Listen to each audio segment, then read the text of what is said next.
పవన్ కళ్యాణ్ గారిని ఒక కుల నాయకుడిగా చేయడాన్ని నిజంగా జనసేన పార్టీ తీవ్రంగా వ్యతిరేకిస్తుంది.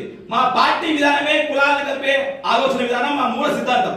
ఏది ఏమైనా మీరు బాగుపెట్టుకోండి. పవన్ కళ్యాణ్ గారు పంచాయతీరాజ్ శాఖ మంత్రిగా అనేక రోడ్లు వేస్తున్నాడు, డ్రైన్లు కడుతున్నారు.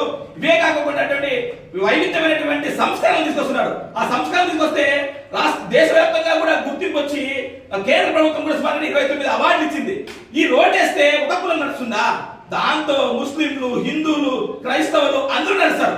ఎప్పుడే కానీ ఒక కులానికి ఆపాదించడం కరెక్ట్ కానే కాదు అని చెప్తున్నా. పవన్ కళ్యాణ్ గారి పిలుపుని అందుకొని అనేక మంది సేవా కార్యక్రమాలు చేస్తున్నారు. ఆ సేవా కార్యక్రమాలు ఓన్లీ ఒక కులానికి అందుతున్నాయా? ఇది మటుకు చాలా చాలా హేమైన చర్య. పెద్దలు, గౌరవనీయులు ఈ మాటలు మాట్లాడినటువంటి కుల రాజకీయ నాయకులని ఖచ్చితంగా మీరు ఏదో ఒక డిఫరెంట్ వైసీపీ ట్రాప్ లో పడుతుందని చెప్పి మా అందరి అనుమానం.